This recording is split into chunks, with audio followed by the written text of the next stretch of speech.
ഇന്നത്തെ വീഡിയോയിൽ 2018 മുതൽ 2025 വരെയുള്ള മലയാളം PYQ ആണ് ഡിസ്കസ് ചെയ്യുന്നത്. അപ്പോൾ ഫസ്റ്റ് ക്വസ്റ്റ്യൻ, തൻ പ്ലസ് കൽ എന്ന പദം കൂട്ടിച്ചേർത്ത് എഴുതുക. തൻ പ്ലസ് കൽ, എന്താണ് തൻ പ്ലസ് കൽ? തൻകൽ, തൻകലാണ് തൻ പ്ലസ് കൽ, തൻകൽ.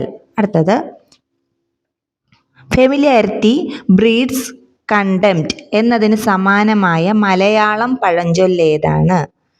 ഫെമിലിയാരിറ്റി ബ്രീഡ്സ് കണ്ടംപ്റ്റ് എന്നതിന് സമാനമായ മലയാളം പഴഞ്ചൊല്ലേതാണെന്നാണ്. ഓപ്ഷൻ സി ആണ് ആൻസർ. മുറ്റത്തെ മുല്ലയ്ക്ക് മണമില്ല. മുറ്റത്തെ മുല്ലയ്ക്ക് മണമില്ലെന്നാണ് അതിൻ്റെ ആൻസർ. Familiarity breeds contempt. അടുത്തത്, ശരിയായ വാക്യം തിരഞ്ഞെടുത്ത് എഴുതുക. ശരിയായ വാക്യം തിരഞ്ഞെടുത്ത് എഴുതുക.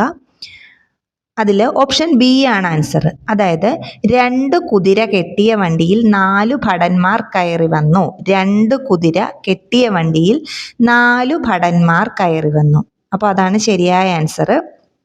ബാക്കി ഓപ്ഷൻ എയും സിയും ഡിയും തെറ്റാണ്.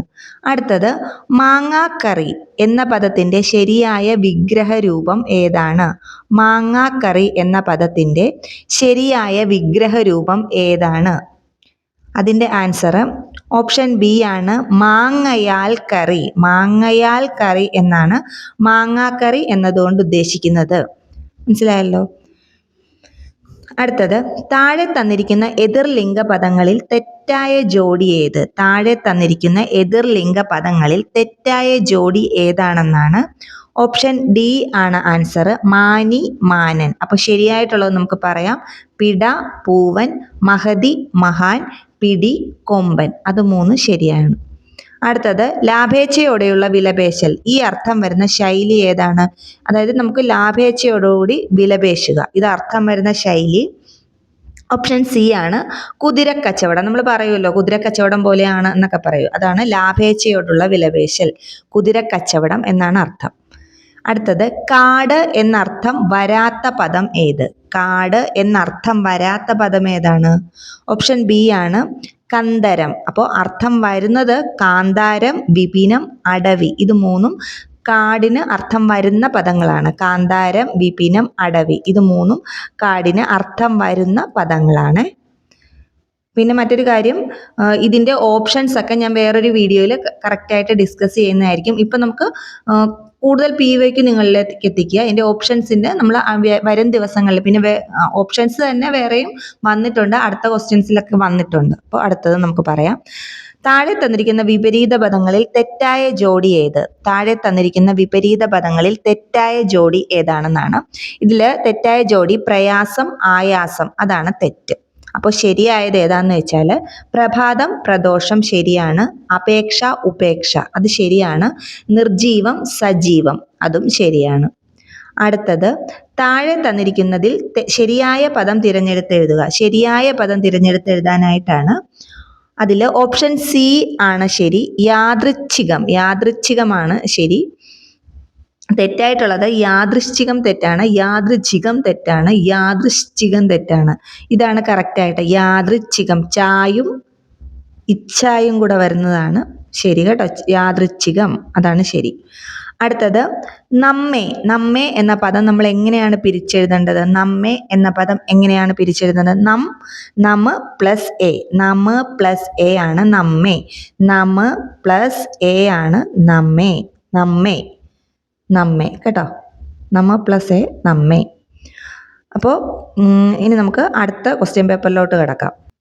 അജഗരന്യായം എന്ന ശൈലിയുടെ പൊരുളെന്ത്? അജഗരന്യായം എന്ന ശൈലിയുടെ പൊരുളെന്താണെന്നാണ്. അതിൻ്റെ ആൻസർ ഓപ്ഷൻ സി ആണ്. അതായത്, ഒന്നിനും വേണ്ടി പരിശ്രമിക്കാതെ കിട്ടുന്നത് കൊണ്ട് തൃപ്തിപ്പെടുക. അതായത് നമ്മൾ ഒന്നിനും വേണ്ടി പരിശ്രമിക്കാതെ കിട്ടുന്നത് കൊണ്ട് തൃപ്തിപ്പെടുക എന്നുള്ളതാണ് അതിൻ്റെ ആൻസർ. അടുത്തത്, താഴെ കൊടുത്തിരിക്കുന്നവയിൽ നിന്നും വാക്യശുദ്ധി വരുത്തിയ ഒരു വാക്യം എടുത്തെഴുതുക. അതായത് വാക്യശുദ്ധി വരുത്തിയ ഒരു വാക്യം മാത്രം എടുത്തെഴുതാനായിട്ടാണ്. അതിൻ്റെ ആൻസർ ഡി ആണ്, ഓപ്ഷൻ ഡി ആണ്. ഇന്നലെ തുടങ്ങിയ മഴ ഇതുവരെ നിലച്ചിട്ടില്ല. അതാണ് വാക്യശുദ്ധി വരുത്തിയത്. ഇന്നലെ മുതൽ പെയ്തു തുടങ്ങിയ മഴ ഇതുവരെ നിലച്ചിട്ടില്ല, അത് തെറ്റാണ്. ഇന്നലെ പെയ്തു തുടങ്ങിയ മഴ ഇതുവരെ നിലച്ചിട്ടില്ല, അതും തെറ്റാണ്. ഇന്നലെ മുതൽ തുടങ്ങിയ മഴ ഇതുവരെ നിലച്ചിട്ടില്ല, അതും തെറ്റാണ്. ഇന്നലെ തുടങ്ങിയ മഴ ഇതുവരെ നിലച്ചിട്ടില്ല. അതാണ് ശരി. ശരിയായ പദം എടുത്തെഴുതുക. ശരിയായ പദം എടുത്തെഴുതുകയാണ് സ്വൈരം. അതാണ് ശരിയായ പദം. സ്വൈരം. സ്വൈര്യം, സ്വരം, സ്വൈര്യം, സ്വൈര്യം. അത് തെറ്റാണ്. ഇതാണ് ശരി. ഓപ്ഷൻ എ ആണ് ശരി. താഴെ കൊടുത്തിരിക്കുന്ന പദങ്ങൾ ചേർത്തെഴുതി ശരിയായ പദം എടുത്തെഴുതുക. ശരിയായ പദം എടുത്തെഴുതാനായിട്ടാണ് അ പ്ലസ് ഇടം. ആ പ്ലസ് ഇടം എന്താണ്? അവിടം. ആവിടം, ആയിടം, അയിടം. അത് മൂന്നും തെറ്റാണ്. ഓപ്ഷൻ ബി ആണ് കറക്റ്റ് ആയിട്ടുള്ള ആൻസർ. അടുത്തത് കം ഇൻ ഹാൻഡി എന്ന ഇംഗ്ലീഷ് ശൈലിയുടെ മലയാള അർത്ഥം എന്ത്? കം ഇൻ ഹാൻഡി എന്ന ഇംഗ്ലീഷ് ശൈലിയുടെ മലയാള അർത്ഥം ഓപ്ഷൻ സി ആണ് തക്ക സമയത്ത് പ്രയോജനപ്പെടുക. Come in handy. മറന്നു പോരുത്, തക്ക സമയത്ത് പ്രയോജനപ്പെടുക. നമ്മൾ ഈ ക്വസ്റ്റ്യൻസ് ഒക്കെ നമ്മൾ വീണ്ടും വീണ്ടും വീണ്ടും റിപ്പീറ്റ് ചെയ്ത് കേൾക്കണം. അപ്പം നമുക്ക് കുറച്ചുകൂടെ നമുക്ക് മനസ്സിലാവും. ഇതിൻ്റെ ഓപ്ഷൻസിൻ്റെ ഇതൊക്കെ ഞാൻ വേറൊരു വീഡിയോയിൽ ഡിസ്കസ് ചെയ്യുന്നതായിരിക്കും. അടുത്തത് പിരിച്ചെഴുതുക. വിണ്ടലം. വിണ്ടലം എന്ന് വെച്ചാൽ എന്താണ്? വിൻ പ്ലസ് തലവാണ് വിണ്ടലം. ഇത് ഒരുപാട് പ്രാവശ്യം റിപ്പീറ്റ് ചെയ്തതാണ്. വിൻ പ്ലസ് തലവാണ് വിണ്ടലം. വിൻ പ്ലസ് തലം. അടുത്തത് താഴെ കൊടുത്തിരിക്കുന്ന പദങ്ങളുടെ ശരിയായ അർത്ഥം കണ്ടെത്തുക എന്നുള്ളതാണ്. താഴെ കൊടുത്തിരിക്കുന്ന പദങ്ങളുടെ ശരിയായ അർത്ഥം കണ്ടെത്തുക. അതിൻ്റെ ശരിയായ അർത്ഥം ഗുഹ. ഗുഹ പേരാൽ. അതാണ് ശരിയായ അർത്ഥം. ഗുഹ പേരാൽ. അതാണ് ശരിയായ അർത്ഥം. 97 ബി ആണ് ആൻസർ. കിഴങ്ങ്, ആദികന്തം, ഹൃദയം, ഉപകരണം, ഉടമ്പടി, വരൾച്ച. ഇതൊക്കെ തെറ്റാണ്. അപ്പോൾ ഓപ്ഷൻ ബി ആണ് ആൻസർ. ഗുഹ പേരാൽ. അതാണ് ആൻസർ. അടുത്തത് 98ാമത്തത് വിപരീത പദം എടുത്തെഴുതുക എന്നുള്ളതാണ്. വിപരീത പദം. വിപരീത പദം എടുത്തെഴുതുക. അത് ഉത്കർഷം. ഉത്കർഷത്തിന്റെ വിപരീത പദം എന്താണ്? അപകർഷം. ഞാൻ ഓപ്ഷൻ പറയാത്തത് പിന്നെ നമ്മൾ തെറ്റിപ്പോവും. ഞാൻ ഉത്കർഷം, അഭ്യുദയം എന്ന് പറയുമ്പോൾ നമ്മുടെ മൈൻഡിൽ എന്തായാലും വേറെ ഒക്കെ ഉണ്ടാവും. അപ്പോൾ ആൻസർ മാത്രം നമുക്കിപ്പോൾ പറയാം. ഉത്കർഷം, അപകർഷം. അടുത്തത് താഴെ കൊടുത്തിരിക്കുന്ന വാക്കിന്റെ പര്യായ പദം എഴുതുക. താഴെ കൊടുത്തിരിക്കുന്ന വാക്കിന്റെ പര്യായ പദം ആരാമം. ആരാമത്തിന്റെ പര്യായ പദം എന്താണ്? പൂന്തോട്ടം, ഉദ്യാനം. ഇതൊക്കെയാണ് പര്യായ പദം. ആരാമം, പൂന്തോട്ടം, ഉദ്യാനം. അടുത്തത് ഐറനി എന്ന ഇംഗ്ലീഷ് പദത്തിന്റെ മലയാള അർത്ഥം എഴുതുക. ഐറനി എന്ന ഇംഗ്ലീഷ് പദത്തിന്റെ മലയാള അർത്ഥം എന്താണ്? ഓപ്ഷൻ സി ആണ് വിപരീത അർത്ഥപ്രയോഗം. വിപരീത അർത്ഥപ്രയോഗം. വിൻ പ്ലസ് തലം, വിണ്ടലം. സന്ധി ഏത്? വിൻ പ്ലസ് തലം, വിണ്ടലം. ഇതിന്റെ സന്ധി ഏതാണെന്നാണ്? ആദേശസന്ധിയാണ് ആൻസർ. ആദേശസന്ധി. വിൻ പ്ലസ് തലം, വിണ്ടലം, ആദേശസന്ധി. അപ്പൊ കുറച്ചു മുമ്പ് ചോദിച്ച ഓർമ്മയുണ്ടല്ലോ, വിണ്ടലം അതെങ്ങനെയാണ് എഴുതേണ്ടതെന്ന് വേറൊരു ക്വസ്റ്റ്യൻസ് പേപ്പറിൽ ചോദിച്ചിട്ടുണ്ട്. അടുത്തത് ക്ലീബം എന്ന പദത്തിന്റെ അർത്ഥം എന്ത്? ക്ലീബം എന്ന പദത്തിന്റെ അർത്ഥം സ്ത്രീ. സ്ത്രീ എന്നാണ് ക്ലീബം എന്ന പദത്തിന്റെ അർത്ഥം. അടുത്തത് കൂട്ടത്തിൽ പെടാത്തത് ഏതെന്ന് കണ്ടെത്തുക. കൂട്ടത്തിൽ പെടാത്തത് ഏതെന്ന് കണ്ടെത്തുക. അതിൽ ഓപ്ഷൻ ഡി ആണ് മഞ്ഞ്. മഞ്ഞാണ് കൂട്ടത്തിൽ പെടാത്തത്. സാമുദ്രം, വസിരം, അക്ഷീപം ഇവയെല്ലാം കൂട്ടത്തിൽ പെടുന്നതാണ്. ഇനി അടുത്തത് ശരിയല്ലാത്ത വിപരീത രൂപം ഏത്? ശരിയല്ലാത്ത വിപരീത രൂപം ഏത്? ശരിയല്ലാത്തത് ഉപജയം, അപചയം. അത് തെറ്റാണ്. അതാണ് ശരിയല്ലാത്തത്. ശരിയല്ലാത്തത് ഇതാണ്, ഉപചയം, അപചയമാണ്. ശരി ആയിട്ടുള്ളത് നമുക്ക് നോക്കാം. അണിയം, അമരം, വൃഷ്ടി, സമഷ്ടി, ആദാനം, പ്രധാനം. ഇവയെല്ലാം ശരിയായ രൂപമാണ്. അടുത്തത് ചുട്ടെഴുത്തുകൾ എന്നറിയപ്പെടുന്ന ഏതാണ്? ചുട്ടെഴുത്തുകൾ എന്നറിയപ്പെടുന്നത് അ, ഇ, എ. ആ, ഇ, എ. ആ, ഇ, എ ആണ് ചുട്ടെഴുത്തുകൾ എന്നറിയപ്പെടുന്നത്. അടുത്തത് ചതയില്ലാത്തിടത്ത് കത്തിവെക്കരുത് എന്ന പ്രയോഗത്തിന്റെ അർത്ഥം എന്താണ്? ചതയില്ലാത്തിടത്ത് കത്തിവെക്കരുത് എന്ന പ്രയോഗത്തിന്റെ അർത്ഥം ഓപ്ഷൻ ബി ആണ് ഫലമില്ലാത്തിടത്ത് പ്രവർത്തിക്കരുത്. ഫലമില്ലാത്തിടത്ത് പ്രവർത്തിക്കരുത്. അതാണ് ചതയില്ലാത്തിടത്ത് കത്തിവെക്കരുത് എന്നർത്ഥം. അടുത്തത് തന്നിരിക്കുന്ന എതിർലിംഗ രൂപങ്ങളിൽ തെറ്റായ ജോഡി ഏത്? തന്നിരിക്കുന്ന എതിർലിംഗ രൂപങ്ങളിൽ തെറ്റായ ജോഡി ഏതാണെന്നാണ്. അതിൽ ഓപ്ഷൻ സി കവി, കവിയിത്രി. അത് തെറ്റാണ്. കവി കവയിത്രി അങ്ങനെയല്ലേ, കവി കവിയിത്രി അതാണ് തെറ്റായ രൂപം കേട്ടോ. അപ്പോൾ ശരിയായിട്ടുള്ളത് നമുക്ക് നോക്കാം. നേതാവ് നേത്രി, വിദ്വാൻ വിദുഷി, അപായം ഉപായം. ഇത് ശരിയാണ്. അടുത്തത് പഠിക്കാൻ ആഗ്രഹിക്കുന്ന ആൾ ഒറ്റപ്പദമേത്? പഠിക്കാൻ ആഗ്രഹിക്കുന്ന ആൾ ഒറ്റപ്പദമേത്? പീപ്പഡിഷു. പീപ്പഡിഷു ഇത് ഒരുപാട് പ്രാവശ്യം വന്നിട്ടുള്ളതാണ്. പീപ്പഡിഷു.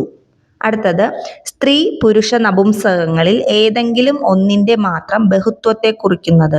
സ്ത്രീ പുരുഷ നപുംസകങ്ങളിൽ ഏതെങ്കിലും ഒന്നിൻ്റെ മാത്രം ബഹുത്വത്തെ കുറിക്കുന്നത് ഏതാണ്? സലിംഗ ബഹുവചനം. സലിംഗ ബഹുവചനമാണ് സ്ത്രീ പുരുഷ നപുംസകങ്ങളിൽ ഒന്നിൻ്റെ മാത്രം ബഹുത്വത്തെ കുറിക്കുന്നത്. അലിംഗ ബഹുവചനം വെച്ചാൽ നമുക്ക് ലിംഗം അറിയത്തില്ല, പക്ഷെ സലിംഗ ബഹുവചനം നമുക്ക് ലിംഗം അറിയാവുന്നതാണ്. അടുത്തത് കാലുകൊണ്ട് വെള്ളം കുടിച്ച് തല കൊണ്ട് മുട്ടയിട്ടു എന്ന കടങ്കഥയുടെ ഉത്തരമേത്? കാലുകൊണ്ട് വെള്ളം കുടിച്ച് തല കൊണ്ട് മുട്ടയിട്ടു എന്ന കടങ്കഥയുടെ ഉത്തരം തെങ്ങാണ്. തെങ്ങാണ് കാലുകൊണ്ട് വെള്ളം കുടിച്ച് തല കൊണ്ട് മുട്ടയിട്ടു എന്ന കടങ്കഥയുടെ ഉത്തരം. കരി എന്നർത്ഥമുള്ള പദം ഏത്? കരി എന്നർത്ഥമുള്ള പദം 81ാമത്തെ എ ആണ്. ഇംഗാലം. ഇംഗാലം എന്നതാണ് കരി എന്നർത്ഥമുള്ള പദം. അടുത്തത് ഹെർക്കുലിയൻ ടാസ്ക് എന്നതിനോട് ചേർന്ന് നിൽക്കുന്ന പ്രയോഗം ഏത്? ഹെർക്കുലിയൻ ടാസ്ക് എന്നതിനോട് ചേർന്ന് നിൽക്കുന്ന പ്രയോഗം 82 സി ആണ്. ഭഗീരഥ പ്രയത്നം. ഭഗീരഥ പ്രയത്നമാണ് ഹെർക്കുലിയൻ ടാസ്ക് എന്ന പദത്തിനോട് ചേർന്ന് നിൽക്കുന്നത്. ഒരുപാട് പ്രാവശ്യം റിപ്പീറ്റ് ചെയ്തിട്ടുള്ളതാണ്. തഥൈവ എന്ന പദം പിരിച്ചെഴുതുമ്പോൾ, തഥൈവ എന്ന പദം പിരിച്ചെഴുതുമ്പോൾ എന്താണ്? 83ാമത്തത് ഓപ്ഷൻ എ ആണ്. തഥ പ്ലസ് ഏവ. അടുത്തത് പൂജക ബഹുവചന പദജോടി ഏത്? പൂജക ബഹുവചന പദജോടി ഏത്? 84ാമത്തത് സി ആണ്. കാരണവർ വൈദ്യർ. അതാണ് പൂജക ബഹുവചന പദജോടി. മനസ്സിലായല്ലോ? പൂജക ബഹുവചന പദജോടികൾ കാരണവർ വൈദ്യർ, ഇതാണ് പൂജക ബഹുവചനം. അടുത്തത് എപ്പോഴും കൂടെ നടക്കുന്നയാൾ. ഒറ്റപ്പദവേദ. എപ്പോഴും കൂടെ നടക്കുന്നയാൾ എന്നതിൻ്റെ ഒറ്റപ്പദം സന്തത സഹചാരി. സന്തത സഹചാരിയാണ് എപ്പോഴും കൂടെ നടക്കുന്നയാൾ. അടുത്തത് മാധ്യസ്ഥം പറയുക എന്നർത്ഥം വരുന്ന ശൈലി ഏത്? മാധ്യസ്ഥം പറയുക എന്നർത്ഥം വരുന്ന ശൈലി ഓപ്ഷൻ ഡി ആണ്. പഞ്ചായത്തു പറയുക. പഞ്ചായത്ത് പറയുക എന്നുള്ളതാണ് മാധ്യസ്ഥം പറയുക എന്നർത്ഥം വരുന്ന ശൈലി. 2022 നമുക്ക് കുറച്ചൊക്കെ നമ്മൾ കേട്ടിട്ടില്ലാത്തതുണ്ട്. അടുത്തത് തെറ്റായ വാക്യങ്ങൾ ഏതൊക്കെ എന്നുള്ളതാണ്. തെറ്റായ വാക്യങ്ങൾ ഏതൊക്കെ എന്നുള്ളത് ഓപ്ഷൻ എ ആണ്. 1ഉം 2ഉമാണ് തെറ്റായ വാക്യങ്ങൾ. അപ്പം നമുക്ക് ശരിയായിട്ടുള്ളത് പറയാം. എല്ലാ സുഹൃത്തുക്കളെയും ഹാർദമായി സ്വാഗതം ചെയ്യുന്നു. അത് ശരിയാണ്. ആജാനുബാഹുവും ആരോഗ്യ ദൃഢഗാത്രനുമാണയാൾ. ആരോഗ്യല്ല, ആരോഗ്യ ദൃഢഗാത്രനുമാണ് അയാൾ. അത് രണ്ടും ശരിയാണ്. അടുത്തത് വൈമുഖ്യം എന്ന പദത്തിൻ്റെ വിപരീതം ഏത്? വൈമുഖ്യം എന്ന പദത്തിൻ്റെ വിപരീതം ആഭിമുഖ്യം. ആഭിമുഖ്യം വൈമുഖ്യം. അടുത്തത് സ്ത്രീലിംഗ പ്രത്യയം ഏതാണ്? സ്ത്രീലിംഗ പ്രത്യയം 89ാമത്തത് സി ആണ്. സ്ത്രീലിംഗ പ്രത്യയം 89ാമത്തത് 2ഉം 3ഉമാണ്. അതായത് അൾ, ഇ. ഇത് രണ്ടും സ്ത്രീലിംഗ പ്രത്യയങ്ങളാണ്. അടുത്തത് ശരിയായ പദമേതെന്നാണ്. ശരിയായ പദമേത്? പാദസരം. പാദസരമാണ് ശരിയായ പദം. മനസ്സിലായല്ലോ? അപ്പോൾ ഇന്നത്തെ വീഡിയോയിൽ ഇത്രയേ ഉള്ളൂ. ബാക്കി ഉള്ള മലയാളം ക്വസ്റ്റ്യൻസ് അടുത്ത വീഡിയോയിൽ ചെയ്യുന്നതായിരിക്കും. അപ്പോൾ വീഡിയോ ഇഷ്ടപ്പെട്ടെങ്കിൽ ഒന്ന് ലൈക്ക് ചെയ്യുക, ഷെയർ ചെയ്യുക, സബ്സ്ക്രൈബ് ചെയ്യുക ചാനലൊന്ന്. അപ്പം ഞാൻ പറഞ്ഞു ഓപ്ഷൻ്റെ കൂടുതൽ ഡിസ്കഷൻ വരും വീഡിയോകളിലൊക്കെ ചെയ്യുന്നതായിരിക്കും. അപ്പോൾ എല്ലാവർക്കും താങ്ക് യു.